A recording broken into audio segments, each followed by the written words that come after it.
Hello everyone, welcome to IQ Tab. Let's start with the editorial discussion for 20th of January 2022.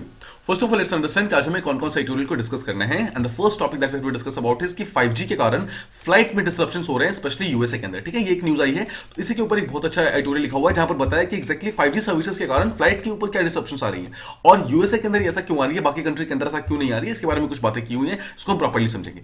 And second will talk about, देखिए Russia का जो जियो politics है ना वो लगातार change हो रहा है। ठीक है, अगर आप रशिया को अराउंड 20 साल पहले देखेंगे उस टाइम जो रशिया था ना, अभी का रशिया सेम रशिया नहीं है। अभी का रशिया काफी ज्यादा स्ट्रेंथ के साथ यहाँ पे मतलब ऊपर आने की कोशिश कर रहा है। अगर आप व्लादिमीर पुतिन को देखेंगे यहाँ पर, वो काफी यहाँ पर चेंजेस लाने की कोशिश कर रहे हैं, रशिया को फिर से यहाँ पर एक ग्लोबल पावर की तरह इमर्ज कराने की कोशिश कर रहे हैं। तो इस पर्टिकुलर एडिटोरियल के अंदर हम देखिए मैप की हेल्प से हम इस पर्टिकुलर एडिटोरियल को समझने की कोशिश करेंगे। तो बेसिकली ये एडिटोरियल एक तो हो गया कि आपको रशिया के बारे में सारा प्रॉपर्ली जियो पॉलिटिक्स समझ आ जाएगा, जो कि आपका जीएस पेपर 2 के लिए काफी इंपॉर्टेंट है, जो हमारा इंटरनेशनल रिलेशन वाला पार्ट है। इसके अलावा अगर आपका पॉलिटिकल साइंस ऑप्शनल है तो उसके लिए आपको बहुत ही ज्यादा इंपॉर्टेंट है। ठीक है, और इसके अलावा ये चीज आपको काम करेगा मैप के पॉइंटर्स में, यानी कि प्रीलिम्स के पॉइंट ऑफ व्यू से आपको जितने भी मैप्स आज हम बात करेंगे जिसके बारे में, वो सारी चीज आपको प्रॉपर्ली याद रखनी है। ठीक है, तो let's move on to the first topic that we have to discuss. It is about the 5G जो सर्विसेज है उसके कारण फ्लाइट के ऊपर क्या क्या डिस्ट्रप्शंस हो रहे हैं उसको हम समझने की कोशिश करते हैं।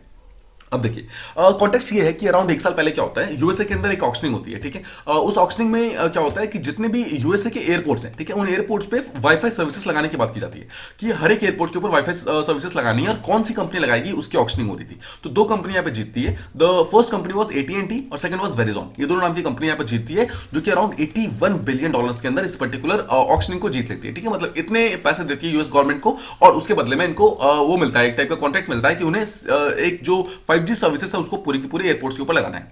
अब देखिए आपको एक चीज ध्यान रखना है, जो 5G सर्विसेज है वो हमेशा सी बैंड के ऊपर लगाई जाती है। देखिए बहुत सारे डिफरेंट टाइप के बैंड्स होते हैं, सी बैंड होता है, के बैंड होता है, एल बैंड होता है, बहुत सारे बैंड्स होते हैं। और इन बैंड का बेसिकली काम ये होता है कि ये डिफरेंट बैंड्स है ना, वो डिफरेंट टाइप के इलेक्ट्रोमैग्नेटिक रेडिएशन को सपोर्ट करती है। तो जो 5G सर्विसेज है ना वो भी एक टाइप का इलेक्ट्रोमैग्नेटिक रेडिएशन ही है और उसको सी बैंड सपोर्ट करती है, मतलब इसकी स्पीड काफी फास्ट होती है सी बैंड के अंदर। ठीक है, इसलिए 5G सर्विसेज को हमेशा सी बैंड के अंदर ही लॉन्च किया जाता है। ठीक है, तो आपको ध्यान रखना है जो 5G सर्विस है उसको सी बैंड के अंदर लॉन्च किया जाता है और इसी चीज के अंदर यूएसए के अंदर लॉन्च किया जाने वाला है। बट यहाँ पे प्रॉब्लम्स यहाँ पे कुछ इमर्ज हो रही है सामने। अब जो कंट्री की बहुत सारी लीडिंग एयरलाइंस है वो ये बोल रही है कि अगर जो 5G सर्विसेज को अगर करंट स्ट्रक्चर के अंदर लगाया गया तो हो सकता है कि काफी ज्यादा फ्लाइट डिस्ट्रप्शन होनी स्टार्ट हो गया। मतलब क्या होगा, डिस्ट्रप्शन का मतलब है एक्सीडेंट्स वगैरह होनी स्टार्ट हो जाए। बेसिकली देखिए जब भी एक प्लेन मूव करता है ना, जब एक प्लेन बेसिकली हवा में होता है वो हमेशा ग्राउंड के साथ कॉन्टेक्ट में रहता है। ठीक है, तो ग्राउंड के साथ उसको लगातार कॉन्टेक्ट मिलता रहता है और ग्राउंड उसको लगातार गाइड करता रहता है कि एक्जैक्टली आपको कैसे मूव करना है, कैसे मूव नहीं करना है।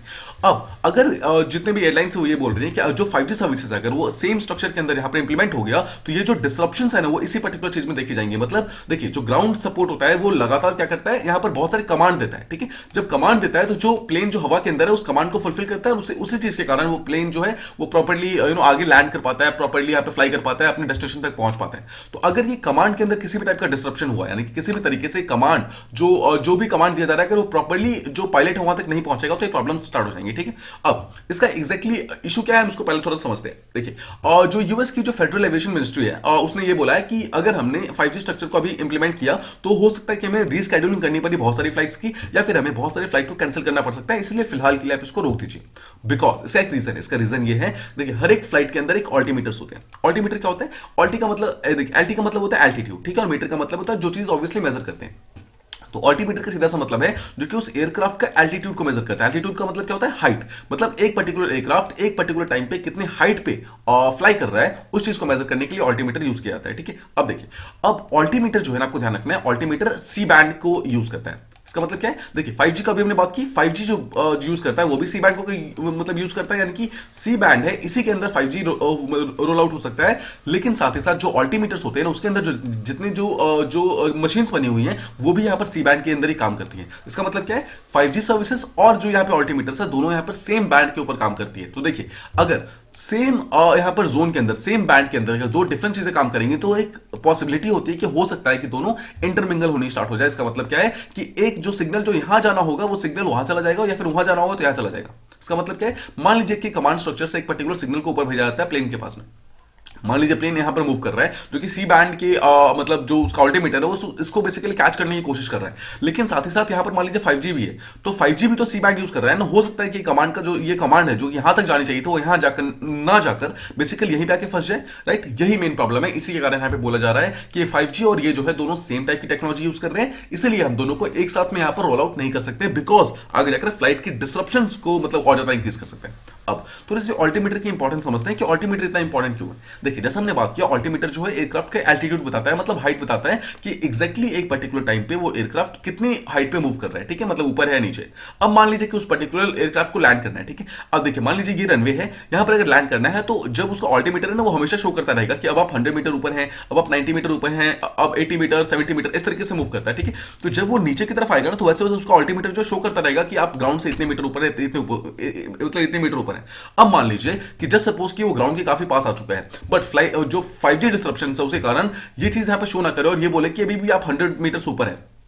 तो अब देख रहे हैं ऑल्टीमीटर जिसको एक्चुअली शो करना चाहिए था कि ग्राउंड के काफी पास आ चुके हैं, मान लीजिए कि 10 to 20 मीटर के डिस्टेंस पे आप हैं, लेकिन अगर ऑल्टीमीटर के अंदर कोई डिसफंक्शनिंग हो गया बिकॉज ऑफ 5G जो है उसके कारण, तो यहां पर ये अभी भी शो करेगा। मान लीजिए, मतलब ये एक टाइप का एग्जांपल है, हाइपोथेटिकल एग्जांपल है कि मान लीजिए अभी भी शो कर रहा है कि 100 मीटर ऊपर। इसका मतलब क्या है, वो प्लेन जो है यहां पर प्रॉपर लैंडिंग नहीं कर पाएगी और हो सकता है कि आगे जाकर क्रैश हो जाए।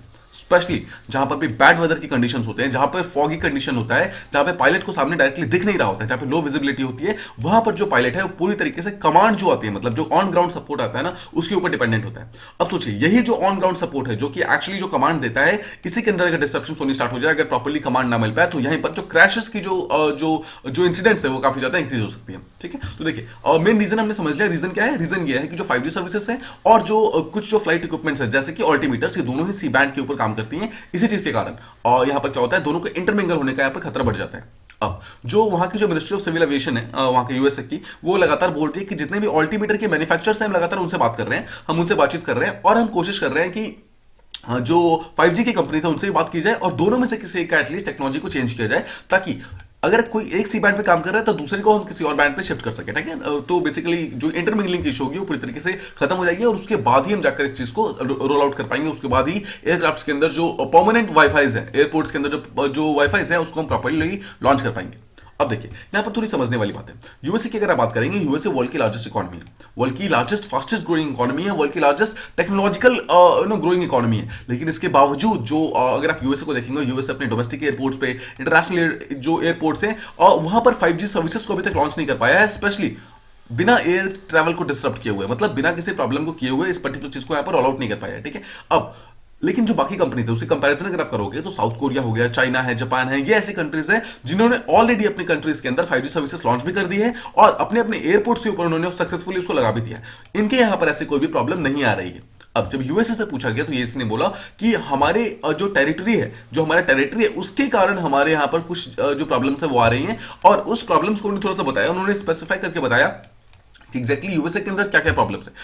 मतलब जो यूएस की मिनिस्ट्री ऑफ सिविल एविएशन उन्होंने क्या किया, अपने मतलब कंट्री को यानी कि यूएसए को उन्होंने फ्रांस के जो सिचुएशन उसके साथ कंपेयर करने की कोशिश की। अब देखिए एक कंसेप्ट होता है, कंसेप्ट को बोलते हैं यहां पर कि लास्ट सेकंड्स, ठीक है। लास्ट सेकंड्स क्या होता है? लास्ट सेकंड का सीधा सा मतलब है कि जब एक पर्टिकुलर प्लेन है, मान लीजिए वो लैंड करने वाला है, उस लैंड करने से जस्ट पहले वो जो कमांड स्ट्रक्चर के साथ जो यहां पे ऑन ग्राउंड सपोर्ट होता है उसके साथ जब लगातार कॉन्टेक्ट में रहता है ना, जो लास्ट ये अराउंड 1 मिनट होता है, वो बहुत ही इंपॉर्टेंट होता है, ठीक है, वो उस पर्टिकुलर प्लेन को लैंड करने के लिए। तो वहां पर उसका कांटेक्ट लगातार यहाँ पे बना रहना बहुत ही ज्यादा इंपॉर्टेंट है। मतलब ऑन ग्राउंड सपोर्ट का इस प्लेन के पायलट के साथ कांटेक्ट बना रहना लगातार इंपॉर्टेंट है, बिकॉज यहाँ पर ये लगातार इसको गाइड करता रहेगा कि आपको कैसे नीचे आना है, कैसे ऊपर जाना है, हर चीज को बताता रहेगा, ठीक है। अगर सामने कोई रिस्क है तो उस चीज को अवॉइड करने के लिए बोला जा सकता है। मतलब जो भी चीजें होंगी यहाँ पर डायरेक्टली इस चीज के कमांड स्ट्रक्चर के साथ यहाँ पे कंट्रोल, मतलब यहाँ पर पूरी तरह से कॉन्टेक्ट में रहना बहुत इंपॉर्टेंट है। अब इसे कहते हैं लास्ट सेकंड्स, ठीक है, लास्ट सेकंड्स के अंदर यहाँ पे कॉन्टेक्ट रहना बहुत इंपॉर्टेंट है। अब यहां पर यूएसए बोल रहा है कि यूएसए के अंदर जब भी ये 5G सर्विसेज लगा रहे हैं ना, तो जो लास्ट सेकंड्स है वो 20 सेकंड्स पे रुक जा रहा है। इसका मतलब क्या है? इसका मतलब है कि जब एक पर्टिकुलर प्लेन यहां पे लैंड करने वाला है तो अराउंड उससे 2-3 मिनट पहले जो इसका फ्लाइट का जो पायलट है उसका कांटेक्ट यहां पर इस पर्टिकुलर पर्सन से टूट जा रहा है, यानी कि ऑन ग्राउंड सपोर्ट से टूट जा रहा है और ये कांटेक्ट वापस कब आ रहा है? अराउंड 20 सेकंड्स पहले। मतलब फ्लाइट जब यहां पे लैंड करने वाली है उसके 20 सेकंड पहले अराउंड ये कांटेक्ट वापस आ रहा है, ठीक है। लेकिन अगर आप फ्रांस की बात करेंगे, फ्रांस का जो 5G सर्विसेज उन्होंने लगाया है उसके कारण ज्यादा डिस्ट्रप्शंस नहीं हो रही है और वहां पर जो ये कांटेक्ट जो वापस रिस्टोर हो रहा है that gets restored before 96 seconds. मतलब अराउंड 1.5 मिनट पहले इनका जो कांटेक्ट यहां पर रिस्टोर हो जा रहा है। लेकिन यूएसए को उस कांटेक्ट को रिस्टोर करने के लिए मतलब सिर्फ 20 सेकंड का टाइम मिलता है, मतलब सिर्फ 20 सेकंड पहले आता आता है। सोचिए, आपको सिर्फ 20 सेकंड पहले यहाँ पर आपका कॉन्टेक्ट रिस्टोर होगा और 20 सेकंड के अंदर पायलट को हर चीज एडजस्ट करना होगा, जो ऑन ग्राउंड सपोर्ट है उसको हर चीज एडजस्ट करना होगा। तो यहाँ पर कहीं ना कहीं प्रॉब्लम्स बढ़ जाएंगी, यहाँ पर एक्सीडेंट होने के, यहाँ पर क्रैशेस होने के जो जो रीजन है, मतलब जो यहाँ पे कैजुअलिटीज है, वो हो सकता है काफी ज्यादा इंक्रीज हो जाए। इसी चीज को मतलब ना करने के लिए एक तो यूएसए ने बोला है कि हमने जो जोन्स बनाए हैं उसके कारण हमें सिर्फ 20 सेकंड का यहाँ पे वो मिल रहा है, ठीक है, लास्ट सेकंड्स मिल रहा है। तो ये एक टाइप का इशू है। अब सेकंड चीज बोला जा रहा है कि जो 5G का जो इलेक्ट्रिसिटी यूज होता है, फ्रांस के अंदर काफी कम इलेक्ट्रिसिटी यूज होता है। अब देखिए, समझिए, जो वाईफाई होता है ना, वो एक टाइप का इलेक्ट्रोमैग्नेटिक रेड्स है, ठीक है। इलेक्ट्रोमैग्नेटिक वेव से इसका मतलब क्या है, वो पार्टिकल्स के फॉर्म में यहाँ पर मूव करती है, मतलब एयर के अंदर वो मूव करती है। उसी कारण तो आप वाईफाई यूज कर पाते हैं ना। अगर आपने अपने घरों के अंदर लगाया होगा तो आपके पास क्या होगा, एक ब्रॉडबैंड होगा, राइट, एक ब्रॉडबैंड होगा। उस ब्रॉडबैंड क्या करता है, वो आसपास में क्या होता है, अपनी सिग्नल्स भेजता है। वो सिग्नल जाती कैसे, इलेक्ट्रोमैग्नेटिक वेव्स के थ्रू। अब वो इलेक्ट्रोमैग्नेटिक वेव्स जो है ना, वो बेसिकली एयर के अंदर ट्रैवल करती है और वहां तक पहुंचाती है, मतलब जहां तक भी आपका फोन या लैपटॉप होता है वहां तक पहुंचाती है और उस चीज को आपको प्रॉपर्ली एक्सेस करने में हेल्प करती है, ठीक है। अब सेम चीज यहां पर जो एयरपोर्ट्स की वाईफाई है वहां पर वैसा ही काम करेंगे। वहां पर एक ऐसा ही एक ब्रॉडबैंड होगा जो कि बेसिकली क्या होगा, इलेक्ट्रोमैग्नेटिक वेव्स को रिलीज करेगा और उसके कारण जितने भी फोन्स वगैरह है वहां पर यूज कर सकते हैं। बट यही जो इलेक्ट्रोमैग्नेटिक वेव्स है, देखिए मान लीजिए ऐसे है, ठीक है, मान लीजिए इलेक्ट्रोमैग्नेटिक वेव्स है जो कि मूव कर रही है, ये पार्टिकल टू पार्टिकल ट्रांसफर होती है, ठीक है, आपको ध्यान रखना है। अब मान लीजिए यहीं पर एक कमांड स्ट्रक्चर है। ये कमांड स्ट्रक्चर जब भी मान लीजिए कोई कमांड दे रहा है तो ये भी तो इसी पर्टिकुलर एरिया को मूव कर रहे हैं ना। देखिए, दोनों सी बैंड पे काम कर रहे हैं। उसके कारण कभी कभी होता है कि जो आपको यहां भेजना है वो आपका गलती से यहां चला जाता है। देखिए, जो कमांड स्ट्रक्चर है उसको ऐसा लगता है कि शायद हो सकता है कि इंफॉर्मेशन पहुंच गया, बट इसके साथ यहां पर कॉन्टैक्ट टूटने के कारण यहां पर इनको मतलब 100% कंफर्मेशन नहीं मिलती है और इनके पास यहां पर कोई भी किसी भी टाइप का इंफॉर्मेशन पहुंचा नहीं होता है। इसके कारण यहां पर प्रॉब्लम बहुत ज्यादा बढ़ जाती है। सेकंड चीज देखिए, 5G का जो इलेक्ट्रिसिटी लेवल है वो फ्रांस के अंदर काफी कम है। अब जो ये इलेक्ट्रिसिटी लोग यूज करते हैं वो काफी कम होने के कारण क्या होता है, ये लोग इजीली, मतलब इनका ऑल्दो ये होता तो है बट ये बहुत ही थिनली स्पार्स होता है, मतलब ये बहुत ही थिनली मूव करता है। लेकिन अगर आप यूएसए की इलेक्ट्रिसिटी की बात करेंगे, जो लोग वाईफाई में यूज करते हैं, that is around 2.5 times more powerful than France. मतलब सेम टाइप की टेक्नोलॉजी प्रोवाइड करने के लिए यूएसए ज्यादा इलेक्ट्रिसिटी लेता है एज कंपेयर टू फ्रांस। ये भी एक टाइप का अलग ही इशू है, ठीक है। अब देखिए, इन दोनों इश्यू के कारण क्या हुआ है, यूएस के प्रेसिडेंट जो है जो बाइडेन, यहां पर इनको बहुत ही केयरफुली इस चीज को यहां पर ट्रीट करना होगा। ऑथर का कहना यह है, देखिए, यहां पर शॉर्ट टर्म सॉल्यूशन से आप कुछ भी नहीं कर सकते। शॉर्ट टर्म सॉल्यूशन आपका यहां पे काम नहीं करेगा, आपको यहां पर लॉन्ग टर्म सॉल्यूशन ढूंढना पड़ेगा इस चीज का। नहीं तो क्या होगा, आगे जाकर डिस्ट्रप्शंस और ज्यादा इंक्रीज हो जाएंगे। अब अगर आप कोविड के टाइम्स को देखेंगे, कोविड के टाइम में ऑलरेडी जितने भी फ्लाइट सर्विसेज है कहीं ना कहीं रिड्यूस हो चुकी है, राइट। इंडिया के अंदर भी, पूरे यूएसए के अंदर भी और पूरे वर्ल्ड के अंदर यहाँ पर क्या हो रखा है, जो फ्लाइट जो एक्टिविटीज थी, जो फ्लाइट लगातार होती थी, वो लगातार यहाँ पर डिस्टर्ब हुई है, वो रिड्यूस हो गई है। उसके कारण इसका मतलब क्या है, पैंडेमिक ने ऑलरेडी हमारी एयरक्राफ्ट इंडस्ट्री को बहुत ज्यादा हिट किया हुआ है। तो उसके कारण क्या है, ग्लोबल लेवल का जो ट्रैवलिंग है, ट्रेड है, सबका सब जो ऑलरेडी काफी ज्यादा कम हो चुका है। अब सोचिए अगर 5G सर्विसेज के कारण भी ये पर्टिकुलर चीज यहाँ पर रिड्यूस हो जाए, कम हो जाए, तो प्रॉब्लम और ज्यादा इंक्रीज हो जाएगी, ठीक है। इसलिए ऑथर कह रहे हैं कि इसका आपको लॉन्ग टर्म सॉल्यूशन ढूंढना होगा और जल्दी से जल्दी प्रॉब्लम को सॉल्व करना होगा। आई होप आपको फर्स्ट टॉपिक प्रॉपर्ली समझ आ गया होगा। Now let's move into the second topic that talks about Vladimir Putin, कि एग्जैक्टली व्लादिमीर पुतिन चाहते क्या है, ठीक है। ये एक बहुत ही अच्छा आर्टिकल लिखा हुआ है जो कि रशियन जियोपॉलिटिक्स के बारे में मतलब अच्छा इंफॉर्मेशन देता है। ऑलमोस्ट सारी चीजें आपको रशिया के बारे में आज प्रॉपर्ली समझ आ जाएंगी। अब देखिए, जो ऑथर है वो यहाँ पर एक कोट के साथ स्टार्ट करते हैं। जो कैथरीन द ग्रेट एक टाइप की रूलर हुआ करती थी वहां पर रशिया की 18th सेंचुरी के अंदर। वहां पर क्या था, वहां पर उन्होंने एक स्टेटमेंट बोला था। उन्होंने बोला था, I have no way to define my borders but to extend them. इसका मतलब क्या है, रशिया के अगर आप बॉर्डर्स देखेंगे, रशिया के बॉर्डर्स जहां तक भी थे ना, और उस चीज को उस बॉर्डर को यहाँ पे प्रॉपर्ली मतलब रोकने के लिए, उस प्रॉपर को मतलब उस बॉर्डर को प्रॉपर्ली संभाल के रखने के लिए, सिक्योर रखने के लिए रशिया क्या करता है, लगातार मतलब एक्सपेंड करता रहता है वेस्टर्न साइड में। वेस्टर्न साइड में एक्सपेंड करने के कारण क्या होता है, काफी सारे रीजन को अपने कंट्रोल के अंदर ले लेता है। तो वहां पर जो एम्प्रेस थी उनका कहना यह था कि अगर मुझे अपने बॉर्डर्स को एक्सपेंड कर मतलब बचाना है, मतलब सेफ रखना है, तो मुझे लगातार उनको एक्सटेंड करते रहना होगा, उनको लगातार एक्सपेंड करते रहना होगा, ठीक है। अब देखिए, उन्हीं के रीजन में क्या हुआ था, एम्पायर लगातार ग्रो करता है।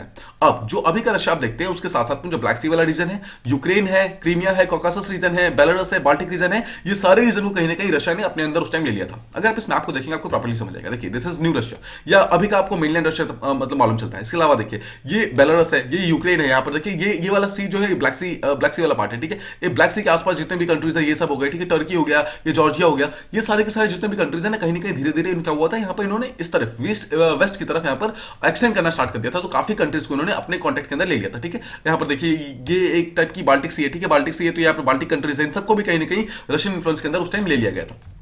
तो ये वहां की एम्प्रेस का कहना था, जो कैथरीन द ग्रेट थी, उनका कहना ये था कि अगर मुझे अपने बॉर्डर को डिफेंड करना है तो पहले मुझे उनको एक्सटेंड करना होगा। और ये चीज जो है रशिया आज भी फॉलो कर रहा है। उसी कारण रशिया जो है लगातार देखिए किसी ना किसी एम्बिशियस पावर से लगातार मतलब वो रहता है, ठीक है। अब इसके चारों तरफ हमेशा एम्बिशियस पावर्स रहते हैं। इसका मतलब क्या है, ये लगातार एक्सटर्नल थ्रेट्स के लिए वल्नरेबल रहता है रशिया। इसी चीज को रोकने के लिए यहां पर रशिया चाहता है कि अपने बॉर्डर को और ज्यादा सिक्योर किया जाए।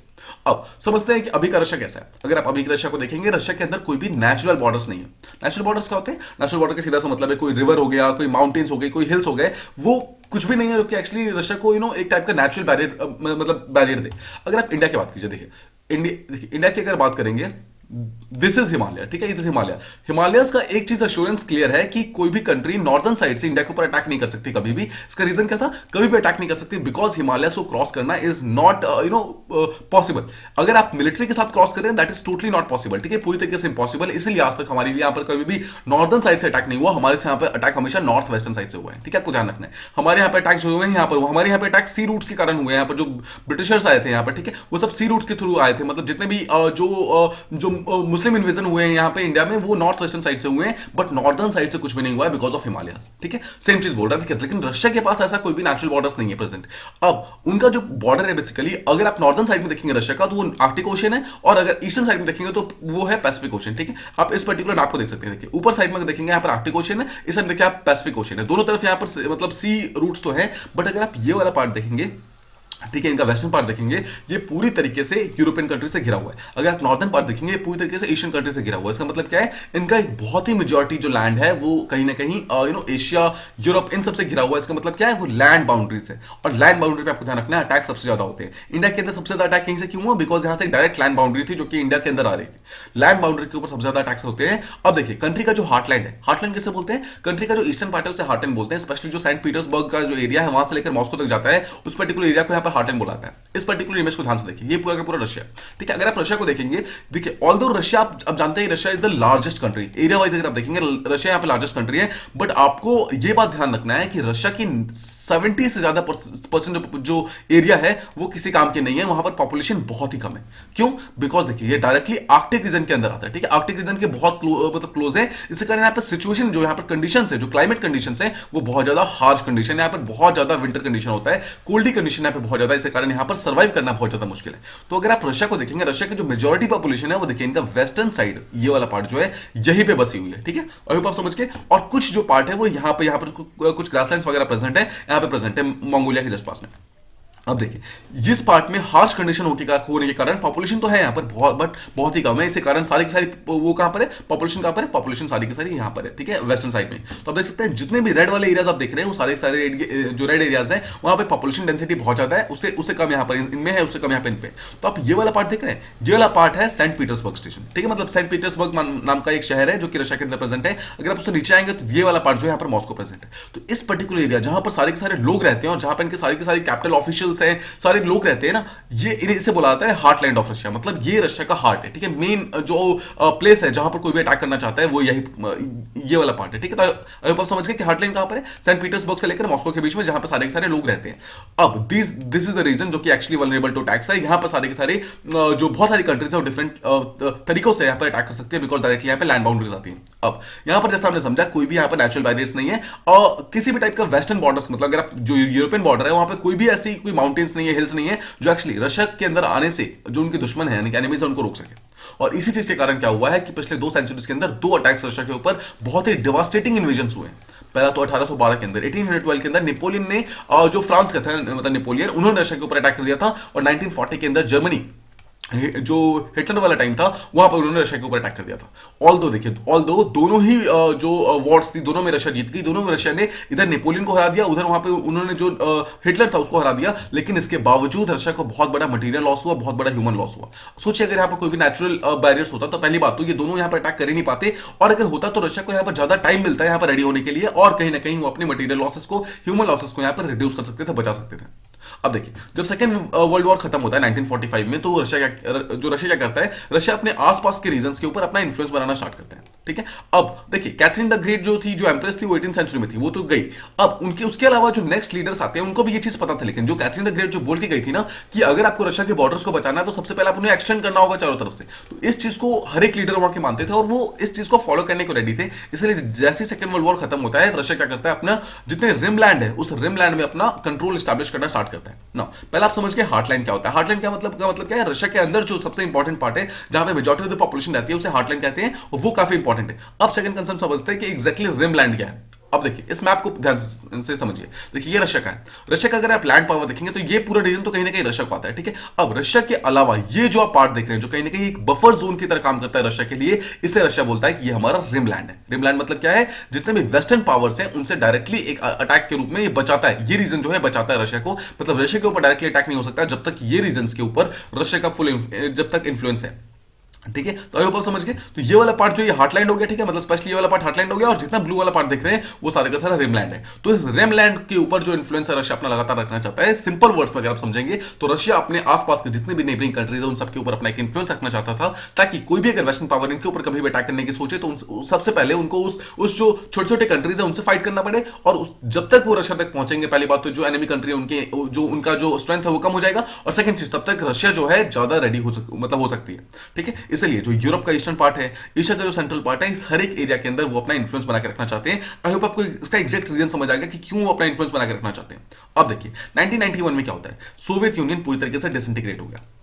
उससे पहले समझते हैं सोवियत यूनियन क्या है। देखिए सोवियत यूनियन का अगर आप सिंपल वर्ड्स में इस पर्टिकुलर पर्सपेक्टिव में समझेंगे कि रशिया जब अपना लगातार स्टैब्लिश कर रहा था, अपने कंट्रोल को स्टैब्लिश कर रहा था, तो इस पूरे रीजन को उसने अपने साथ एक सिंगल ग्रुप में बांध लिया, that is called as European Union, ठीक है, मतलब सॉरी उसे कहते हैं यूएसएसआर, ठीक है, यूएसएसआर कह सकते हैं। अब रशिया अलॉन्ग विद दीज सारी कंट्रीज, यानी देखिए यूरोपियन कंट्रीज को छोड़ दीजिए, ये सारी कंट्रीज जो छोटी छोटी कंट्रीज हैं इन सबको अगर आप जोड़ देंगे तो they all combine to form USSR, यानी कि एक सोवियत संघ उन्होंने बना दिया। लेकिन 1991 में क्या होता है, ये सोवियत यूनियन पूरी तरीके से डिसइंटीग्रेट होता है, पूरी तरीके से टूट जाता है। इसके कारण जो रशिया की जो हिस्टोरिकल इनसिक्योरिटी थी कि अब मेरे पास कोई भी रीजन नहीं है जो एक एक जोन की तरह काम करे जो मुझे बचा के रख सकते, वो फिर से स्टार्ट हो गई, उनकी फिर से वो हिस्टोरिकल इनसिक्योरिटी फिर से आनी स्टार्ट हो गई। अब इसी के कारण जो अभी के रशियन प्रेसिडेंट है व्लादिमीर पुतिन, उनका जो भी उनके जो अटैक्स होते हैं, मतलब जो भी उनके जो मूव्स होते हैं, उन्हें एक पॉलिटिकल टर्म दिया जाता है, that is called as defensive aggressiveness. ये टर्म आपको ध्यान रखना है, ये पॉलिटिकल साइंस के मतलब पॉइंट ऑफ व्यू से बहुत इंपॉर्टेंट है, बट इसको अगर आप जीएस पेपर 2 के अंदर यूज कर सकते हैं कि आंसर के अंदर, that would be wonderful. Defensive ये एग्रेसिवनेस क्या है, इसका मतलब क्या है कि बेसिक टर्म्स में आप अपने आप को पूरी तरीके से बचाने की कोशिश कर रहे हैं, मतलब अपने आप को डिफेंस करने की कोशिश कर रहे हैं, बट वो डिफेंस करने के लिए एक्चुअली आप एग्रेसिव हो रहे हैं। आपको याद है वो जो एम्प्रेस थी, उनका कोड याद कीजिए फिर से। कोड क्या था उनका, अगर आपको अपने लैंड बॉर्डर्स को बचाना है तो पहले आपको अपने आप को एक्सटेंड करना पड़ेगा, दैट इज व्हाट। अगर डिफेंस करना है तो आपको अग्रेसिव होना पड़ेगा। इसी चीज को रशिया यहाँ पर पूरी तरीके से फॉलो करता है, और पॉलिटिकल साइंटिस्ट जो व्लादिमीर पुतिन का ये स्टेटमेंट है, जो मतलब जो व्लादिमीर पुतिन के जितने मूवमेंट्स उन्हें बोलते हैं कि डिफेंसिव एग्रेसिवनेस है, ठीक है। अब देखिए, अब इसको समझते हैं, एक दूसरी बॉडी है यहाँ पर, North Atlantic Treaty Organization, NATO नाम की एक बॉडी है जिसका हेड कौन है, यूएसए। अब इसे समझने की कोशिश करते हैं। अब 1991 में क्या होता है, सोवियत यूनियन जब पूरी तरीके से कोलैप्स हो जाता है, तो जो व्लादिमीर पुतिन थे उस टाइम में, वो बोलते हैं कि this is the greatest geopolitical catastrophe of the 20th century, ठीक है। इसका मतलब है 20th सेंचुरी का जो सबसे बड़ा जो प्रॉब्लम कोई अपसेट हो सकता था ना, वो यही था कि यूएसएसआर यहाँ पे पूरी तरीके से टूट गया, सोवियत यूनियन कोलैप्स हो गया, जितने भी कंट्रीज थे वो अब इंडिपेंडेंट हो चुकी है। अब इसके कारण क्या हुआ था, रशिया का जो मेन हार्टलैंड था ना, उसके अंदर से अराउंड 3 मिलियन स्क्वायर किलोमीटर का जो एरिया था, सॉवरेन टेरिटरी जो रशिया के अंदर थी, वो रशिया ने लूज कर दिया, और वो सबके सब कंट्रीज जो थी जाकर इंडिपेंडेंट बन गई कहीं ना कहीं। जितना भी एंटायर रिमलैंड था वो दैट वाज गॉन, और जो हार्टलैंड था it again became vulnerable to the future threats. अब आप ये समझ रहे हैं, जैसे यूएसएसआर यहाँ पे टूटता है, जितने भी रिमलैंड जो कि उसकी कंट्री के मेंबर्स थे वो सबके सब वहां पर दूर चले गए, मतलब रशिया के साथ डायरेक्ट कांटेक्ट उनका रहा नहीं, और उसके कारण रशिया का जो हार्टलैंड था फिर से वो वल्नरेबल हो गया। अब 1990s में, यानी कि जिस टाइम ये सोवियत यूनियन कोलैप्स होता है, दो वेस्टर्न कंट्रीज तो यहाँ पे प्रॉमिस करती हैं कि जो नेटो है, यानी कि नॉर्थ अटलांटिक ट्रीटी ऑर्गेनाइजेशन है, वो ईस्टर्न साइड में एक्सपेंड नहीं करेगी, ठीक है। मतलब नेटो ने बोला कि हम जहां हैं वहीं रहेंगे, हम बेसिकली एक्सपेंड नहीं करेंगे। और यूएसए और यूके ने यहां तक कि प्लेज भी लिया था, प्लेज लिया कि हम सोवियत यूनियन को मतलब जो जैसा है, अब सोवियत यूनियन जब जा चुका है, ब्रेक हो चुका है, तो रशिया के ऊपर हम कोई भी प्रॉब्लम नहीं आने देंगे। रशिया बेसिकली जहां है वही रहेगा, हम अब इस तरफ ईस्टर्न साइड में एक्सपेंड नहीं करेंगे। लेकिन डिस्पाइट दिस प्रॉमिसेस नाटो लगातार एक्सपेंड कर रहा है। अगर आप पिछले 20 साल में देखेंगे तो नाटो लगातार एक्सपेंड करता ही जा रहा है। कुछ समझते हैं कैसे। देखिए 1991 में यहाँ पे रशियन जो यूएसएसआर था वो पूरी तरीके से ब्रेक होता है, और उसके 8 साल के बाद, यानी कि सिर्फ 1999 के अंदर यहाँ पर पहला एनलार्जमेंट होता है नाटो का। नॉर्थ अटलांटिक ट्रीटी ऑर्गेनाइजेशन क्या करती है, 3 कंट्रीज को यहां पर पकड़ती है, चेक रिपब्लिक, हंगरी और पोलैंड। देखिए इससे पहले तीनों ही सोवियत का मतलब पार्ट हुआ करते थे, यानी कि सोवियत यूनियन का पार्ट थे, यानी कि यूएसएसआर का पार्ट थे। देखिए फर्स्ट इज यहां पर चेक रिपब्लिक, आप देख सकते हैं, दिस इज यहां पर second Poland, and third is Hungary. ये देखिए ये रशिया के काफी ज्यादा क्लोज है। रशिया इनको अपना रिमलैंड मानता था, बिकॉज रशिया को ये पता था कि मुझे किसी भी फ्यूचर अटैक्स के लिए अगर बचना है तो ये सब जितने भी कंट्रीज, सबके सब कंट्रीज ये सब मुझे आगे आकर बचा सकती है, इसलिए रशिया अपना इन्फ्लुएंस यहाँ पर इन कंट्रीज के ऊपर रखना चाहता था। बट यहाँ पर अगर आप देख सकते हैं, रशिया मतलब यहाँ पर चेक रिपब्लिक, पोलैंड और हंगरी, ये तीनों आगे जाकर क्या करती है, नॉर्थ अटलांटिक ट्रीटी ऑर्गेनाइजेशन के अंदर ज्वाइन हो गई। इसका मतलब क्या है, they joined with the western powers, इसका मतलब they joined with the USA. And USA and Russia दोनों के अंदर आपको ध्यान रखना है बिल्कुल बनती नहीं है। बनती नहीं इन द सेंस क्या है, दोनों एक टाइप से ग्लोबल पावर बनना चाहते हैं, दोनों अपनी स्ट्रेंथ शो करना चाहते हैं। तो अगर जो रशियन इन्फ्लुएंस की कंट्रीज थी अगर वो यूएसए के पास जा रही है तो इसका मतलब क्या है कि नेटो का जो एक्सपेंशन है वो ज्यादा स्ट्रांग हो रहा है, मतलब नेटो यहां पर ज्यादा स्ट्रांग हो रहा है।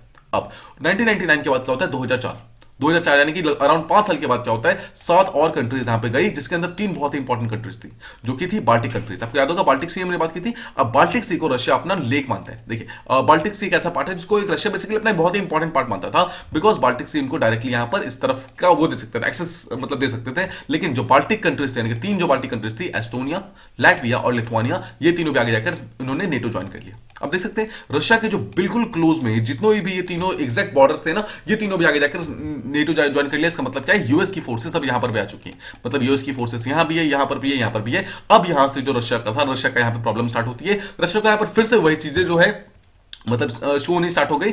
इसे मतलब रशिया को लगना स्टार्ट हो गया कि this is a direct challenge to its security. अब हमारे सिक्योरिटी को डायरेक्टली चैलेंज किया जा रहा है, इसी के लिए रशिया अब डिफरेंट डिफरेंट स्टेप्स लेगा। अब समझते हैं, देखिए 1990s के टाइम में क्या हुआ था। 1990s में जब यहाँ पे मतलब यूएसएसआर था, तो नाटो का जो फर्दर मोस्ट एक्सपेंशन था दैट वाज स्टिल नॉर्वे। ठीक है, सिर्फ नॉर्वे तक था। अगर आप इस मैप को देखेंगे, देखिए this is part of Norway. इस पार्ट को देखिए, ये वाला पार्ट जो है यहाँ पे नॉर्वे है। देखिए दिस इज नॉर्वे। नाटो जो था मैक्सिमम यहां तक प्रेजेंट था। ठीक है, तो नाटो को अगर रशिया तक पहुंचना था तब भी उसको स्वीडन फिनलैंड को पार करना पड़ता, और तब तक रशिया को काफी टाइम मिल जाता। रशिया को डायरेक्टली थ्रेट नहीं था यहाँ पे।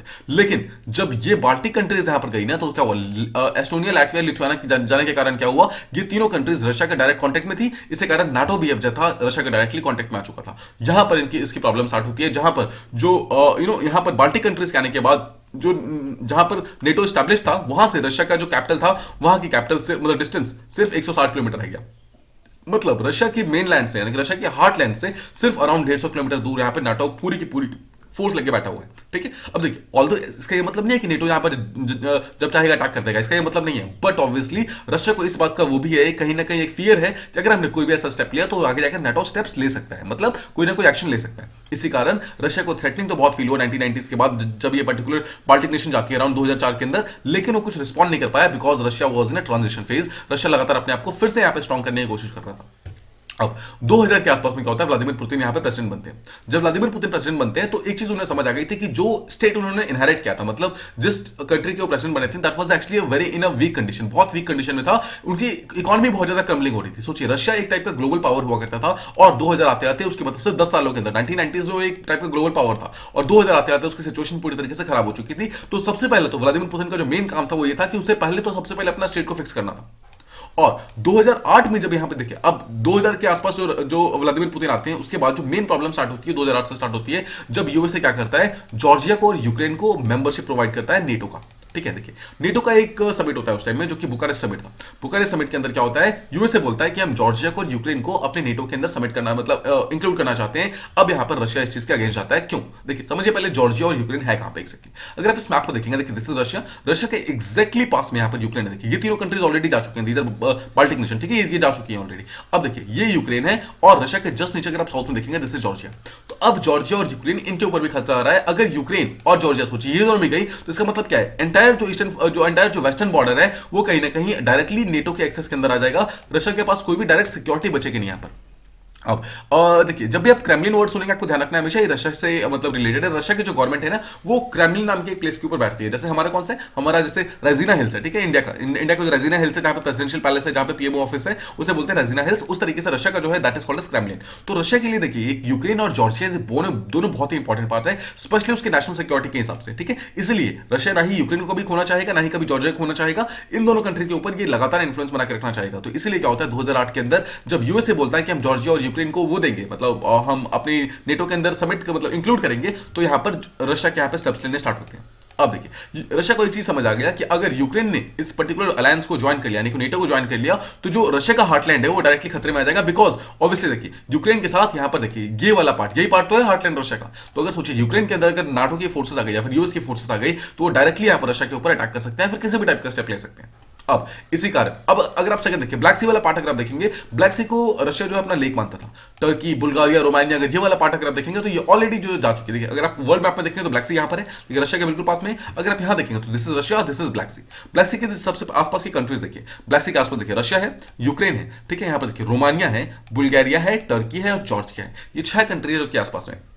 अगर आप इन कंट्री को देखेंगे यहां पर देखिए तो यहां पर 3 कंट्रीज ऑलरेडी जा चुकी है। कौन कौन सी? टर्की, बुल्गारिया और रोमानिया। फिर से देखिए, ये देखिए यहां पे टर्की है, ये बुल्गारिया और रोमानिया, यानी कि ये वाला पार्ट जो है ये ऑलरेडी नेटो के अंदर आ चुका है। मतलब ये पार्ट, इतने मेंबर जो है यहां पर नेटो के फोर्सेस ऑलरेडी प्रेजेंट है। ठीक है, यहां पर रशिया है, सोचिए ये ब्लैक सी है और ब्लैक सी के बहुत ही क्लोज यहां तक ऑलमोस्ट टर्की तक नेटो जो है ऑलरेडी पहुंच चुका है, यहां तक इसका मेंबर्स आ चुके हैं। अब 2 कंट्रीज जो बचे हुए हैं ब्लैक सी के आसपास, कौन कौन से हैं वो देखिए। ये एक तो यूक्रेन बचा हुआ है और नीचे एक जॉर्जिया बचा हुआ है। सोचिए ये एक बहुत बड़ा कंडीशन है, इसी कारण रशिया इन दोनों के ऊपर अपने इन्फ्लुएंस को खोना नहीं चाहता है। बिकॉज जिस दिन यूक्रेन और जॉर्जिया गया उस दिन हार्टलैंड के ऊपर खतरा बढ़ेगा, वो तो है, साथ में ब्लैक सी भी पूरी तरीके से गया। और ब्लैक सी को अगर आप देखेंगे ध्यान से देखिए, ब्लैक सी को अगर आप देखिए, ब्लैक सी के जस्ट पास में क्या है, ये देखिए ब्लैक सी के पास में क्या है, मेडिटेरियन सी। मेडिटेरियन सी को बोला जाता है कि वर्ल्ड का सबसे लार्जेस्ट जो ट्रेड होता है वो इसी पर्टिकुलर रीजन के अंदर होता है। ये देखिए ब्लैक सी का यहां पे डायरेक्ट एक्सेस मिलता है, दिस इज मेडिटेरियन सी। अगर ब्लैक सी के ऊपर से रशिया का इन्फ्लुएंस खत्म हुआ तो मेडिटेरियन सी के ऊपर उसका इन्फ्लुएंस पूरी तरीके से खत्म हो जाएगा और रशिया का ट्रेड जो है कहीं ना कहीं वो पूरी तरीके से डिस्टर्ब हो जाएगा, ट्रेड वहां पर कम हो जाएगा, बहुत बंद हो जाएगा। ठीक है, अब आपको ये चीज प्रॉपर्ली समझ आ रही होगी। देखिए टर्की, बुल्गारिया, रोमानिया ये ऑलरेडी नेटो मेंबर बन चुके हैं, सिर्फ 2 कंट्रीज बची हैं, दैट इज यूक्रेन और जॉर्जिया। अगर यूक्रेन और जॉर्जिया भी आगे जाकर नेटो के मेंबर बन जाती है तो यहां पे प्रॉब्लम स्टार्ट हो जाएगी। ठीक है, इसी चीज के लिए जब यहां पर क्या होता है, देखिए जैसा हमने बात किया मेडिटेरियन सी का डायरेक्ट कांटेक्ट है यहां पर ब्लैक सी, इसलिए ब्लैक सी को यहां पर छोड़ना नहीं चाहता है। ब्लैक सी और रशिया के लिए बहुत ज्यादा इंपॉर्टेंट है बिकॉज ये डायरेक्ट ट्रेड का एक्सेस प्रोवाइड करता है। तो क्वेश्चन आता है कि मतलब यहां पर रशिया के अंदर एक क्वेश्चन आता है, अगर किसी तरीके से भी यूक्रेन और जॉर्जिया ने ज्वाइन कर लिया नेटो तो रशिया का यहां पर एक चीज तो क्लियर है कि ब्लैक सी के ऊपर जो डोमिनेंस है वो पूरी तरीके से खत्म हो जाएगा। रशिया का जो ट्रेड रूट है जिसके ऊपर वो लगातार मतलब ट्रेड कर सकता है मेडिटेरियन सी से, वो पूरी तरीके से बंद हो जाएगा। तो अब यहां पर रशिया जो है स्टेप लेना स्टार्ट करता है। और 2008 के अंदर जब जो यूएसए है बोलता है कि हम जॉर्जिया और जो यूक्रेन है दोनों को नेटो के अंदर इंक्लूड करने वाले हैं, तो 2008 के अंदर जॉर्जिया के अंदर देखिए ऑलरेडी आप समझिए जॉर्जिया के अंदर ऑलरेडी एक प्रॉब्लम चल रही थी। ठीक है, जॉर्जिया का इंटरनल इशू चल रहा था जहां पर साउथ ओसेटिया और अबखाजिया जो है, ये दोनों आपको ध्यान रखना है, ये दोनों रीजन कहां पर है, ये दोनों रीजन जॉर्जिया के अंदर प्रेजेंट है। ये दोनों रीजन है साउथ ओसेटिया और अबखाजिया के बीच में यहां पर कुछ इंटरनल इशू चल रही थी। अगर आप इस मैप में देखेंगे this is Russia, this is Georgia. Russia यानी याद है आपको जॉर्जिया के जस्ट नीचे, सॉरी रशिया के जस्ट नीचे जहां पे जॉर्जिया है, जॉर्जिया का देखिए यहां पर जो अगर आप नॉर्थ वेस्टर्न पार्ट देखेंगे दिस कॉल्ड एज अबखाजिया और साउथ वाला पार्ट देखेंगे this is called as South Ossetia. अब इस दोनों रीजन के अंदर ऑलरेडी उनके इंटरनल प्रॉब्लम चल रही थी। इसी इंटरनल प्रॉब्लम्स को एक रीजन बना के रशिया ने यहां पर अपने ट्रुप्स को भेज दिया और ट्रुप्स को भेज के यहां पर इस एरिया के अंदर, जॉर्जिया के एरिया के अंदर उसने अपना कहीं ना कहीं इन्फ्लुएंस बनाना स्टार्ट कर दिया, उसको कैप्चर करना स्टार्ट कर दिया। ये पहला स्टेप लिया रशिया ने। ठीक है, सेकंड चीज देखिए, सेकंड चीज 2014 आते आते यूएसए ने यहां पर फिर से रिट्रेट किया कि हम यूक्रेन को अब पूरी तरीके से नेटो के अंदर इंक्लूड कर लेंगे। यहां पर रशिया क्या करता है, यूक्रेन का एक पार्ट है क्रीमिया, उस क्रीमिया के अंदर घुस गया, अपनी फोर्सेस लेके घुस गया और वहां पर उसने किसी भी टाइप की जो यूएस का मतलब इंटरफेरेंस था उसको पूरी तरीके से रोक दिया। ठीक है, इससे क्या हुआ, रशिया को एटलीस्ट 2 कंट्री के अंदर, ब्लैक सी के आसपास जो 2 कंट्री थी जॉर्जिया और यूक्रेन, एटलीस्ट उसके अंदर उनको अपना पूरा इन्फ्लुएंस मिल गया। आई होप आपको ये चीज समझ आ रही होगी। This was considered to be the loudest statement from mister Putin. 1990 से रशिया जो चुप बैठा हुआ था, फाइनली जाकर 2008 में और फाइनली जाकर 2014 में वो 2 स्टेप्स ऐसे लेता है जो कि एक्चुअली ये शो करता है कि Russia is back in the game. Actually show करता है Russia is back among the global powers, global strength के रूप में फिर से यहां पर इमर्ज हो रहा है। और इसी चीज के लिए यहां पर अब यूएसए को और जो बाकी कंट्रीज है अब उनको कहीं ना कहीं ये लग रहा है कि रशिया फिर से इमर्ज हो रहा है। अगर आप रिसेंट ईयर्स देखेंगे, देखिए रशिया काफी ज्यादा इमर्ज हो रहा है, not just militarily but diplomatically काफी इमर्ज हो रहा है। किस तरीके से, अगर आप देखेंगे, देखिए पहले क्या होता था, मिस्टर पुतिन के मतलब जो व्लादिमीर पुतिन थे उनके अगेंस्ट कोई भी चीज अगर एक्शन होती थी वो चुपचाप उसको छोड़ देते थे। बट अभी के टाइम में अगर देखेंगे जो भी क्राइसिस है, पर कोई भी सिचुएशन जो फॉर्मर सोवियत रीजन यानी कि जितने भी ऐसे कंट्री जो कि पहले यूएस स्तर का पार्ट हुआ करती थी और जिसके ऊपर अभी नेटो का इन्फ्लुएंस नहीं है, उन सारी कंट्री के अंदर कोई भी क्राइसिस हो रही है उसको एक जियोपॉलिटिकल अपॉर्चुनिटी की तरह यूज कर रहा है रशिया। ठीक है, देखिए पहला था जॉर्जिया के अंदर साउथ ओसेटिया वाला और जो हमने बात किया अबखाजिया, इन दोनों के अंदर जो भी प्रॉब्लम थी उसको उसने सॉल्व किया और जाकर उसके अंदर उसने अपना इन्फ्लुएंस बनाना स्टार्ट कर दिया, पहला रशिया। सेकंड देखिए यूक्रेन के अंदर जो इशू चल रही थी, वहां पर डॉनबास रीजन के अंदर कुछ प्रोटेस्ट हो रहे थे, इसको रीजन बना के यहां पर रशिया जो था वो अंदर घुस गया। अंदर घुसने के बाद इसने यहां पर भी अपना कैप्चर कर लिया, अपना यहां पर जो एक टाइप का यहां पर हेजेमनी थी उसको क्रिएट करने स्टार्ट कर दी। 2020 के अंदर आपको याद होगा हमने इसके बारे में बात की हुई है, बेलारूस के अंदर अभी प्रोटेस्ट स्टार्ट होते हैं जो कि वहां के जो प्रेसिडेंट थे, ठीक है, प्रेसिडेंट का जो इलेक्शन होता है वो काफी ज्यादा कंट्रोवर्शियल हो गया। इस चीज को यहां पर कंट्रोवर्शियल होने का यहां पे प्रोटेस्ट वगैरह स्टार्ट हो गए। इस प्रोटेस्ट को रोकने के लिए कौन सी कंट्री आ गई आई, that was Russia.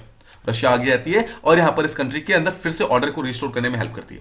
Fourth, Armenia और अजरबैजान। अगर आप अर्मेनिया और अजरबैजान का बात करेंगे, इसके बीच में एक बहुत ही डिस्प्यूटेड लैंड वगैरह, एक बहुत ही डिस्प्यूटेड इशू हो रही है। इस दोनों कंट्री के बीच में कौन सी कंट्री है जो मीडिएटर की तरह काम कर रही है? वो है रशिया, एक पीस कीपर की तरह काम कर रही है और इस पूरे एरिया के अंदर अपना एक कहीं ना कहीं स्ट्रेटेजिक डोमिनेंस को फिर से बनाना चाहती है। इस मैप को फिर से देखिए, रशिया अपना इन्फ्लुएंस बनाना चाहता है। कौन कौन सी कंट्री के अंदर? देखिए, बेलारूस के अंदर ऑलरेडी बना चुका है, यूक्रेन के अंदर ऑलरेडी बना चुका है, जॉर्जिया के अंदर जैसा हमने देखा बना लिया, और यहां पर अर्मेनिया और अजरबैजान नाम की दो कंट्रीज हैं, इन दोनों के बीच में डिस्प्यूट चल रहा है। इन चारों ही कंट्री के ऊपर कहीं ना कहीं अपना फिर से इसने इन्फ्लुएंस बनाना स्टार्ट कर दिया। ठीक है, तो देखिए जो कंट्रीज यहां पर इसके हाथ से निकल रही थी, फिर से उस कंट्री को वापस लेकर आ रहा है, फिर से उस कंट्री के अंदर अपनी इन्फ्लुएंस बनाने की कोशिश कर रहा है। इस तरह अगर आप देखेंगे बेलारूस के अंदर एक और प्रॉब्लम स्टार्ट हो गई, जहां पर जो प्रेसिडेंट है अलेक्जेंडर, उसको हेल्प की रशिया ने। ठीक है, मतलब बेलारूस को रशिया ने हेल्प की, और यह बोला जा रहा है कि रशिया ने बेलारूस को बोल के पोलैंड के ऊपर एक माइग्रेंट क्राइसिस स्टार्ट कर दिया। इसका मतलब क्या है कि बहुत सारे लोग जो है उनको पोलैंड बॉर्डर के ऊपर ला के रख दिया, जो कि मतलब देखिए बेलारूस के बॉर्डर पर रख दिया, जो कि पोलैंड के बॉर्डर के अंदर एंटर करना चाहते हैं। अगर आपको इसका सिचुएशन देखना है तो आप हमारी पिछले वाली वीडियो देख सकते हैं, उसके अंदर ये प्रॉपर्ली एक्सप्लेन्ड है, बट शॉर्ट में आपको यहां पर समझाता हूं। देखिए शॉर्ट में बस ये है कि आपको ध्यान रखना है, बेलारूस ने क्या किया, अपने बॉर्डर्स को यहां पे ओपन कर दिया और बोला कि जो भी पर्सन यहां से निकल के यूरोपियन यूनियन जाना चाहता है वो वेलकम है, हम उन्हें वीजा फ्रीली दे देंगे, मतलब बहुत ही आसानी से वीजा दे देंगे। इससे पहले बेलारूस से कोई भी अगर यूरोपियन यूनियन जाना चाहता था, उसको वीजा का रिस्ट्रिक्शन बहुत जाता थे, बट अचानक से यहां पर क्या होता है, बेलारूस बोलता है कि हम आपको वीजा दे देंगे, हम आपको इजिली वीजा दे देंगे, आप चाहो तो जा सकते हैं। इसके कारण क्या होता है, यूरोपियन यूनियन के बॉर्डर के आसपास चारों तरफ मतलब जितने लोग जाना चाहते थे ना, सबके सब माइग्रेंट की तरह वहां पे आसपास वो हो गए। ठीक है, मतलब जमा हो गए। उसके कारण क्या होता है, एक टाइप का माइग्रेंट का क्राइसिस आ गया जितने भी यूरोपियन यूनियन के बॉर्डर थे, स्पेशली पोलैंड के आसपास में। उसके कारण पोलैंड की इकोनॉमी कुछ दिनों तक बिल्कुल ठप हो गई थी और यूरोपियन यूनियन को समझ नहीं आता कि एग्जैक्टली क्या हो गया। ठीक है, अगर आप इसी महीने की बात करेंगे, जनवरी 2021 के बारे में बात करेंगे, आपको याद होगा कजाकिस्तान के बारे में हम लगातार इशू कर रहे हैं, मतलब लगातार हम बात कर रहे हैं। कजाकिस्तान के अंदर एक अनरेस्ट होता है, एक प्रोटेस्ट होता है। उस कंट्री को इस पर्टिकुलर प्रोटेस्ट को रोकता कौन है? इस पर्टिकुलर प्रोटेस्ट को रोकने के लिए हेल्प कौन करता है? That was Russia. आपको याद है रशिया की हमने बात की थी। रशिया ने अपनी जो कलेक्टिव सिक्योरिटी ट्रीटी ऑर्गेनाइजेशन, जो सीएसटीओ नाम के ग्रुप है, उसके अंदर अपनी खुद की फोर्सेस और सीएसटीओ की फोर्सेस दोनों को यहां पर कजाकिस्तान के अंदर भेजता है। तो आप देख रहे हैं यहां पर लगातार यहां पर जो रशिया है अपने इन्फ्लुएंस को डिफरेंट रीजन के अंदर इंक्रीज कर रहा है, और लगातार रशिया अपनी हेजेमनी यहां पर क्रिएट करने की कोशिश कर रहा है, मिलिट्री के थ्रू नहीं, हेजेमनी के थ्रू। हेजेमनी का मतलब है सॉफ्ट पावर के थ्रू, डिप्लोमेसी के थ्रू यहां पर रशिया अपने फिर से अपने इन्फ्लुएंस को बनाने की कोशिश कर रहा है। अब देखिए, कहते हैं कि जब आप कोई चीज बहुत ही शिद्दत से करते हो तो कहीं ना कहीं पूरी कायनात आपको उसमें हेल्प करने में हेल्प कर जाती है, राइट? सेम चीज यहां पर रशिया के साथ हो रहा है। देखिए रशिया यहां पर जब खुद को फिर से इमर्ज करने की कोशिश कर रहा है ना, तो जो आसपास की जो जियोपॉलिटिकल चेंजेस है वो कुछ इस तरीके से हो रही है कि सबके सब रशिया को फेवर कर रही है। रशिया का सबसे बड़ा राइवल कौन था? यूएसए। लेकिन अगर आप देखेंगे यूएसए तो अपना अफगानिस्तान का जितना भी पोस्ट था सब कुछ विड्रॉ करके जा चुका है। इसका मतलब क्या है, अफगानिस्तान जैसे छोटी सी कंट्री ने यहां पर यूएसए जैसे बड़ी सी कंट्री को यहां पर हरा दिया। एक छोटा सा आप अगर यहां पर एक निकालेंगे तो यही होता है कि यूएसए जो है अफगानिस्तान से उसको जाना पड़ गया। यूएसए जाना चाहता नहीं था, यूएसए से जाना पड़ गया because of Taliban and different जो ग्रुप्स थे उसके कारण। इसका मतलब क्या है, पहली बात तो यूएसए जो यहां पर आके रशिया को रोक सकता था, अब वो यहां पे है ही नहीं। इसके कारण क्या होता है, पूरा का पूरा यूरोप अभी पूरी तरीके से वोकल पड़ा हुआ है। ठीक है, पूरा जो सेंट्रल एशियन वाला पार्ट है वहां पर कोई भी यूएसए नहीं है, कोई दूसरी कंट्री नहीं है जो कि ग्लोबल स्ट्रेंथ की तरह इमर्ज हो। वहां पर रशिया लगातार अपने स्ट्रेंथ को इमर्ज कर रहा है। सेकंड चीज, अगर आप यूरोप की बात करेंगे, देखिए यूरोप ऑल्दो लगातार चीखता रहता है, मतलब वो करता रहता है कि हमें जो रशिया जो बहुत ही एग्रेसिव हो रहा है, रशिया यूक्रेन पर अटैक कर रहा है, रशिया जॉर्जिया पर अटैक कर रहा है, उसको रोको रोको रोको। बट द पॉइंट इज कि हर एक यूरोपियन कंट्री को यह बात पता है कि रशिया के गैस के ऊपर वो कितनी ज्यादा डिपेंडेंट है। आपको याद है कुछ दिन पहले हमने नॉर्थ स्ट्रीम गैस की बात की थी। नॉर्थ स्ट्रीम गैस पाइपलाइन जो है वो रशिया से जर्मनी जाता है, और जर्मनी से क्या होता है, डिफरेंट कंट्रीज के अंदर वो होता है, मतलब वो चेंज होता है, मतलब वहां पर। ठीक है, अब वहां पर अगर वो सोचिए, अगर वो गैस देना बंद कर दे रशिया, तो यहां पर यूरोपियन कंट्री को यहां पर प्रॉब्लम होनी स्टार्ट हो जाएगी। तो देख रहे हैं आप, रशिया यूरोप कहीं ना कहीं रशिया के ऊपर, गैस के ऊपर डिपेंडेंट हो गया है। डिपेंडेंट इन द सेंस कि काफी ज्यादा उसके ऊपर रिलाई करता है। रशिया अगर गैस साइन करता है तभी जो यूरोपियन इकोनॉमी है वो प्रॉपर्ली चल पाती है। थर्ड चीज, रशिया ने जब क्रीमिया का एनेक्सेशन किया था 2014 के अंदर, तो ऑल द यूएसए ने बहुत सारे सैंक्शंस लगा दिए थे। यूएसए ने बहुत सारे स्टेप्स लिए थे, बोला था कि हम ये कर देंगे वो करेंगे, बट द पॉइंट इज कि it was able to do nothing. उसकी इनएबिलिटी के कारण क्या होता है, जो रशिया है यानी स्पेशली जो व्लादिमीर पुतिन है वो और ज्यादा स्ट्रेंथफुल हो गए। उनको ये चीज समझ आ गई कि यूएसए बोलेगा तो बहुत चीजें, बट यूएसए करने वाला कुछ नहीं है। उसके कारण रशिया यहाँ पर और ज्यादा आगे बढ़ गई। ठीक है, ये चीजें एक्चुअली देखिए वो चीजें हैं जो एक्चुअली रशिया को फिर से यहाँ पर ग्लोबल पावर की तरह इमर्ज कर रही है। अब अगर आप पिछले कुछ सालों में देखेंगे, वेस्ट का जो रिस्पॉन्स जो रशिया के लिए हो रहा था दैट वाज लॉस्ट। मतलब वेस्ट कोई भी रिस्पॉन्ड नहीं कर पा रहा था। इसके कारण जो व्लादिमीर पुतिन है वो लगातार अपनी पावर को इमर्ज कर रहे थे। फिर से जो रशियन इन्फ्लुएंस जो कि लॉस्ट हो चुका था रिमलैंड के अंदर, आपको याद है रिमलैंड जो कि रशिया के आसपास की कंट्रीज है, वहां पर फिर से अपने पावर को यहाँ पे स्टोर करने की कोशिश कर रहे थे। कुछ एग्जांपल्स दिए हुए थे, जॉर्जिया और यूक्रेन को उन्होंने फिर से डिस्टेबलाइज कर दिया। जॉर्जिया और यूक्रेन जो कि नेटो को ज्वाइन करने वाले थे, ज्वाइन करने से पहले उनको डिस्टेबलाइज करके नेटो को ज्वाइन करने से रोक लिया। सेकंड, रशिया का जो बेलारूस के अंदर जो होल्ड था, कॉकासस रीजन के अंदर जो होल्ड था, सेंट्रल एशियन रीजन के अंदर जो होल्ड था, उसको फिर से उसने रीस्टैब्लिश करना स्टार्ट कर दिया। और इसी के कारण क्या हुआ, उसने अपने रिम लैंड के अंदर अपने इन्फ्लुएंस को फिर से एक्सर्ट कर लिया है। इसके कारण नेटो जो है अब फर्दर एक्सपेंशन नहीं कर पा रहा है। सोचिए अगर रशिया ने भी कुछ नहीं किया होता तो नेटो कहां तक पहुंच चुका होता। नेटो ने जॉर्जिया को ले लिया होता, यूक्रेन को ले लिया होता, बेलारूस को ले लिया होता, सेंट्रल एशियन के कुछ कंट्री को ले लिया होता। बट रशिया के यहां पर इंटरवेंशन के कारण यहां पर नेटो ऐसा कुछ भी नहीं कर पा रहा है। अब एक चीज तो क्लियर है कि वेस्टर्न कंट्रीज को इग्नोर नहीं कर सकती, रशिया को यहां पे इग्नोर नहीं कर सकती। अभी तक रशिया को पूरी तरीके से इग्नोर किया जाता था, बिकॉज माना जाता था कि 1991 में जब यूएसए साथ डिसइंटीग्रेट हो गई है, उसके बाद रशिया की पावर बची नहीं है। बट यहां पर रशिया फिर से इमर्ज हो रहा है। रशिया पे शो कर रहा है कि क्यों हमें आप इग्नोर नहीं कर सकते। यहां पर क्वेश्चन अब वेस्ट के लिए यह है कि कैसे डेटरेंस क्रिएट कर सकते हैं रशिया के लिए, कैसे रशिया को धमका उमका के किसी तरीके से रोक के रख सकते हैं। But the point is Russia यहां पर रुक नहीं रहा है। अब यूएसए की अगर बात करेंगे, यूएसए एक ग्लोबल पावर है, लेकिन इसके बावजूद अफगानिस्तान के अंदर जो तालिबान का इशू था उसको डिफीट नहीं कर पाया यूएसए। ठीक है। सेकंड चीज, अगर आप ये चीज अगर आप मतलब ध्यान रखेंगे कि अगर अफगानिस्तान जैसे छोटी सी कंट्री के अंदर तालिबान को नहीं हरा पाया यूएसए, तो एक चीज तो बहुत ही क्लियर है, यूएसए भी नेटो के मतलब जो यूएसए का जो नेटो है वो रशिया के साथ फाइट तो नहीं करने वाला है। ये तो बहुत ही क्लियर है। स्पेशली यूक्रेन के इशू के ऊपर तो बिल्कुल भी नहीं करने वाला है। और रशिया इस बात को बहुत अच्छी तरह जानता है। व्लादिमीर पुतिन जो बहुत बड़े डिप्लोमेट है, आपको ध्यान रखना, ठीक है, वो इस बात को बहुत अच्छी तरह जानते हैं। वो अपने कार्ड्स को बहुत ही इंपॉर्टेंट प्ले करते हैं, बहुत ही अच्छे से प्ले करते हैं। और एक वेपन जो यहां पर देखो वेस्टर्न कंट्री जो खेल सकती है वो एक ही चीज कर सकती है यूएसए, वो है कि इकोनॉमिक सैंक्शंस को और ज्यादा इंक्रीज कर देगी, रशिया के साथ ट्रेड करना बंद कर देगी। जितने भी नेटो कंट्रीज है वो रशिया के साथ ट्रेड करना बंद कर देंगे, कहीं ना कहीं यूरोपियन कंट्रीज है इनके साथ ट्रेड करना बंद कर देगी। बट द पॉइंट इज कि रशिया इस चीज के लिए पिछले 10 साल से रेडी हो रहा है कि हो सकता है कि कल को हमारे ऊपर इकोनॉमिक सैंक्शंस बहुत ही हार्श लग जाएंगे। उसके लिए रशिया ने क्या किया है, जो यूएसए का दूसरा दुश्मन यानी कि चाइना, जो उसके अगेंस्ट रहता है हमेशा, चाइना के साथ अपने रिलेशनशिप को और ज्यादा डीप कर लिया, और ज्यादा स्ट्रॉन्ग कर लिया।